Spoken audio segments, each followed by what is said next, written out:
வணக்கம். இலங்கை செய்திகளுடன் நான் நிரோஷன். விரிவான செய்திகளுக்கு முன் தலைப்புச் செய்திகள்.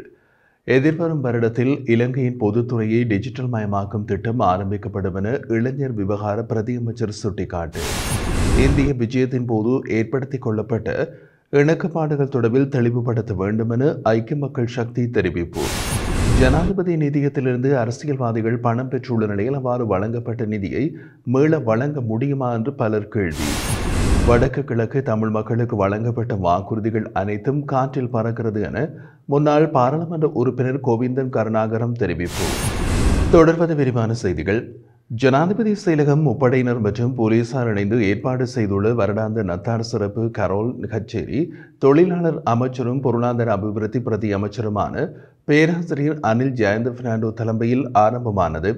ஜனாதிபதி செயலக வளாகம் மற்றும் அதனை சூழ உள்ள பகுதிகள் ஒளியூட்டப்பட்டு நிகழ்வு ஆரம்பிக்கப்பட்டதோடு ஆரம்ப நாள் நத்தார் பாடல்கள் இலங்கை இராணுவத்தின் பாடகர் மற்றும் இசைக்குழுவினரால் நிகழ்த்தப்பட்டன. இந்த கிறிஸ்மஸ் கரோல் இசை நிகழ்ச்சி டிசம்பர் 25ஆம் தேதி வரை தினமும் இரவு 7 மணி முதல் ஜனாதிபதி செயலக வளாகத்தில் நடைபெறுகிறது. இன்று இலங்கை விமானப்படையின் பாடகர் குழு மற்றும் இசைக்குழுவினர் தங்களது கிறிஸ்மஸ் கரோல் நிகழ்ச்சிகளை வழங்க உள்ளனர். பிரதி அமைச்சர் மற்றும் கலாநிதி ஹர்ஷ சூரிய பெரும, பாராளுமன்ற உறுப்பினர்களான டாக்டர் நஜித் இந்திக மற்றும் லக்மான் ஹேமச்சந்திர மற்றும் ஜனாதிபதியின் செயலாளர் கலாநிதி நந்திக சனத்குமார் நாயக் ஆகியோரும் நேற்றைய நிகழ்வில் கலந்து கொண்டிருந்தனர். எதிர்வரும் வருடத்தில் இலங்கையின் பொதுத்துறையை டிஜிட்டல் மயமாக்கும் திட்டம் ஆரம்பிக்கப்படும் என இளைஞர் விவகார பிரதியமைச்சர் எரங்க குணசேகர தெரிவித்தார். கொழும்பு தேசிய நூலகம் மற்றும் ஆவண சேவைகள் சபை கேட்போர் கூடத்தில் இடம்பெற்ற நிகழ்வொன்றில் கலந்து கொண்டு கருத்து தெரிவித்த போது அவர் இதனை கூறியுள்ளார். தொடர்ந்தும் தெரிவித்த அவர், நாட்டில் பாரிய சமூக மாற்றத்தை ஏற்படுத்த எதிர்பார்த்துள்ளதாகவும் அடுத்த வருடத்தில் இருந்து எமது நாட்டை டிஜிட்டல் மயமாக்குவதற்கு தயாராகி வருகிறோம் என்றும் கூறினார். மேலும் கிளீன் ஸ்ரீலங்கா என்ற திட்டத்தை ஆரம்பிக்க தயாராகி வருகிறோம் என்றும் அவர் குறிப்பிட்டிருந்தார். இதேவேளை மின்சார சபையில் உள்ள பொருளாதார கொலையாளிகளை நீக்க ஜனாதிபதியுடன் நடவடிக்கை எடுக்க வேண்டும் என மின்சார பாவனையாளர் சங்கம் தெரிவிக்கின்றது. கொழும்பில் இடம்பெற்ற செய்தியாளர் சந்திப்பில் கலந்து கொண்டு கருத்து வெளியிட்ட சங்கத்தின் செயலாளர் சஞ்சீவ தம்பிக்கு இவ்வாறு தெரிவித்திருந்தார். அவர் மேலும் தெரிவிக்கையில், அதிகளவான லாபத்தை ஈட்டியுள்ள இலங்கை மின்சார சபையினால் சுமார் 40% சலுகைகளை மின் பாவனையாளர்களுக்கு வழங்க முடியும். தற்போது இலங்கை மின்சார சபையின் தலைவராக நியமிக்கப்பட்டுள்ளவர் நிலக்கரி மோசடியோடு தொடர்புடையவர். இந்த நிலையில் இவ்வாறான பொருளாதார கொலையாளிகளை கண்டறிந்து ஜனாதிபதி அனுர்குமார திசாநாயக்க உடனடியாக உரிய நடவடிக்கைகளை முன்னெடுக்க வேண்டும் என்றும் சஞ்சீவ தம்பிக்க மேலும் தெரிவித்துள்ளார். இந்திய விஜயத்தின் போது இந்தியாவுடன் ஏற்படுத்திக் கொள்ளப்பட்ட இணக்கப்பாடுகள் தொடர்பாக தெளிவுபடுத்த வேண்டும் என்று ஐக்கிய மக்கள் சக்தியின் தேசிய அமைப்பாளரும் முன்னாள் நாடாளுமன்ற உறுப்பினருமான திசா அத்தநாயக்க தெரிவித்தார். இதே தொடர்பில் அவர் மேலும் தெரிவிக்கையில், இந்தியா நமது அயல் நாடு என்ற அடிப்படையில் அரசியல், பொருளாதார மற்றும் சமூகம் தொடர்பில் உறவுகளை வலுப்படுத்திக் கொள்ள வேண்டியது அவசியம். இவ்வாறு இந்தியாவுடன் நெருங்கிய தொடர்பை பேணும் அதேவேளை ஏனைய நாடுகளோடும் ஒன்றித்து பயணிக்க வேண்டும். இந்தியாவுடன் ஏற்படுத்திக் கொள்ளப்பட்ட இணக்கப்பாடுகள் தொடர்பில் அரசாங்கம் ஒரு சில விடயங்களை மட்டுமே அறிவித்துள்ள அதே நேரம் இன்னமும் முழுமையாக அறிவிக்கவில்லை. எனவே ஏற்படுத்திக் கொள்ளப்பட்ட இணக்கப்பாடுகள் தொடர்பாக நாடாளுமன்றத்திற்கு முழுமையாக தெளிவுபடுத்த வேண்டும். எட்கா ஒப்பந்தத்திற்கு தேசிய மக்கள் சக்தியை கடும் எதிர்ப்பை வெளியிட்டிருந்தது. ஆனால் இப்போது அது தொடர்பான பேச்சுக்களை தொடர்வதற்கு இணக்கம் காணப்பட்டுள்ளது. இதேவேளை சர்வதேசத்துடன் இரகசிய ஒப்பந்தங்கள் தேவையில்லை என்று தேசிய மக்கள் சக்தி அறிவித்திருந்தது. ஆகவே அடுத்த மாதம் சீனா செல்லவுள்ள ஜனாதிபதி மக்களுக்கு இதை தெரிவிக்க வேண்டும் என்றார். எதிர்வரும் உள்ளூராட்சி சபை தேர்தலில் ஸ்ரீலங்கா பொதுஜன பெரமுன தனித்து போட்டியிடுவதில் அவதானம் செலுத்தி வருவதாகவும், எனினும் அதன் பிரதான பங்காளி கட்சியான இலங்கை சமசமாய கட்சியுடன் மாத்திரம் உடன்படிக்கை ஏற்படுத்துவதில் மாத்திரம் அவதானம் செலுத்துவதாகவும் கட்சி தகவல்கள் தெரிவிக்கின்றன. இது தொடர்பாக ஸ்ரீலங்கா பொதுஜன பெரமுனவின் அரசியல் சபை மற்றும் நிறைவேற்று குழு அண்மையில் கூடி இந்த விடயங்கள் தொடர்பாக விரிவாக ஆராய்ந்துள்ளதாக தெரிவிக்கப்படுகிறது. அங்கு எதிர்வரும் உள்ளூராட்சி சபை தேர்தலில் ஸ்ரீலங்கா பொதுஜன பெரமுன தனித்து போட்டியிடுவதே பொருத்தமானது என்று அந்த கட்சியில் பலரும் கருத்து வெளியிட்டுள்ளார்கள். அத்துடன் பொது தேர்தலின் போது கட்சியிலிருந்து விலகியவர்களை மீண்டும் இணைத்துக் கொள்வது தொடர்பிலும் அண்மையில் நடைபெற்ற நிறைவேற்றுக் குழுவில் நீண்ட நேரம் கலந்துரையாடப்பட்டதாக கூறப்படுகிறது.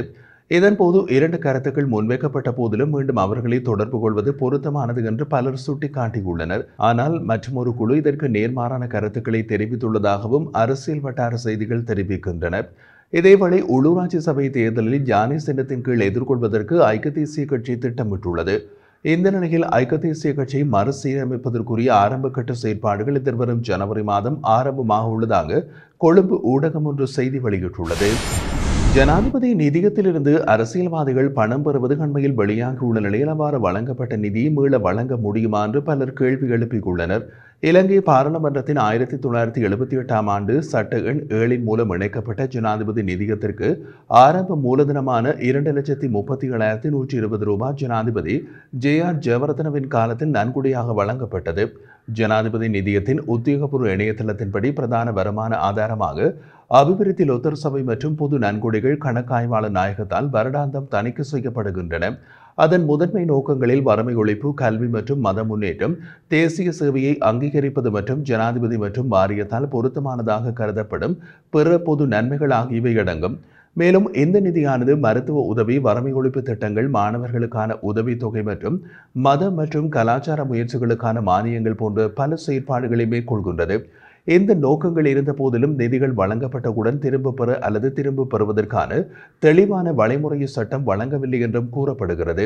இதேவேளை சிறுநீரக சத்திர சிகிச்சைக்காக ஜனாதிபதி நிதியத்திலிருந்து 30 லட்சம் ரூபாய் பெற்றுக் கொண்டதாகவும் அது பாரிய குற்றமாக இருந்தால் தன்னை தூக்கிலிடுமாறு முன்னாள் அமைச்சர் விமலவீர திசாநாயக்க அரசாங்கத்திடம் கூறியுள்ளார். அந்த 30 லட்சமும் எனது வங்கிக் கணக்கிலோ அல்லது எனது குடும்பத்தின் வங்கிக் கணக்கிலோ வரவு வைக்கப்படவில்லை. மாறாக எனக்கு சிறுநீரக சத்திர சிகிச்சை செய்து வத்தலை தனியார் வைத்தியசாலைக்கு வழங்கப்பட்டதாக அவர் குறிப்பிட்டுள்ளார். அறுவை சிகிச்சை முடிந்து 3 மாதங்களில் மருத்துவமனையில் இருந்தபோது மருத்துவமனை கட்டணம் மட்டும் 1 கோடிக்கு மேல் செலவானதாகவும் தனது காரை விற்பனை செய்து அதன் மூலம் பணம் செலுத்தியதாகவும் அவர் தெரிவித்துள்ளார். கோட்டாபய ராஜபக்ச சிறுபான்மை சமூகங்களை எப்படி கணிப்பட்டது போல் எந்தவிதமான மாற்றமும் இல்லாமல் தற்போதைய ஜனாதிபதியும் அவருடைய கட்சியும் கணிக்கின்றது என்று முன்னாள் பாராளுமன்ற உறுப்பினர் கோவிந்தம் கருணாகரம் தெரிவித்தார். மட்டக்களப்பு வாவிகரையில் உள்ள அவரது காரியாலயத்தில் இடம்பெற்ற ஊடக சந்திப்பில் மேற்கண்டவாறு தெரிவித்த அவர், ஒரே நாடு, நாங்கள் எல்லாம் சமத்துவமான மக்கள் என்று வாய்க்கிளிய கூறுபவர்கள் இதனை உணர்ந்து கொண்டு எதிர்காலத்தில் இப்படியான தவறுகளை விடாமல் நடக்க வேண்டும் என்றார். இது தொடர்பாக அவர் மேலும் தெரிவிக்கையில், கடந்த காலத்தில் போராட்ட இயக்கமாக இருந்த தேசிய மக்கள் சக்தி இன்று ஆட்சியை பிடித்துள்ளது. இவர்கள் ஆட்சியை பிடிப்பதற்கு முன்னர் ஜனாதிபதி தேர்தல் மற்றும் பாராளுமன்ற தேர்தல்களில் விஞ்ஞாபனத்தில் வடக்கு கிழக்கினை மையமாக வைத்து அத்துமீறிய குடியேற்றம் நிறுத்தப்படும். ஆட்சிக்கு வந்ததும் அரசியல் கைதிகளை விடுதலை செய்வோம், வலிந்து காணாமல் ஆக்கப்பட்டவர்களின் பிரச்சனைகளுக்கு முடிவை கொண்டு வருவோம் என்று சில வாக்குறுதிகள் அளித்தனர். ஆனால் மயிலத்தமிடு மாதவனை மேய்ச்சல் தரை பிரச்சினை வருடக்கணக்காக பயன்படுத்திய கால்நடை உரிமையாளர்கள் இன்று வரை வீதியில் உட்கார்ந்துள்ளார்கள். அதேபோன்று அரசியல் கைதிகள் ஒருவர் கூட இன்று வரை விடுதலை செய்யப்படவில்லை. வடக்கு கிழக்கில் பொதுமக்களின் ஆயிரக்கணக்கான காணிகளை இராணுவத்தினர் ஆக்கிரமித்துள்ளார்கள். இவைகள் எதுவும் இதுவரை விடுவிக்கப்படவில்லை. அதன்படி வடக்கு கிழக்கு தொடர்பாக அளிக்கப்பட்ட வாக்குறுதிகள் எதுவும் நிறைவேற்றப்படவில்லை. ஆனால் தெற்கில் ஊழலுக்கு எதிராக ஆட்சி என்று கடந்த காலத்தில் ஊழல் செய்தவர்களின் பெயர் பட்டியல் ஜனாதிபதி நிதியத்தில் இருந்து பண ஊழல் செய்த அரசியல்வாதிகள் மற்றும் விமானப்படையின் விமானங்களை பயன்படுத்திய அமைச்சர்களின் பெயர்கள் வெளியிடப்படுவதோடு முன்னாள் ஜனாதிபதிகளின் பாதுகாப்பும் குறைக்கப்படுகிறது.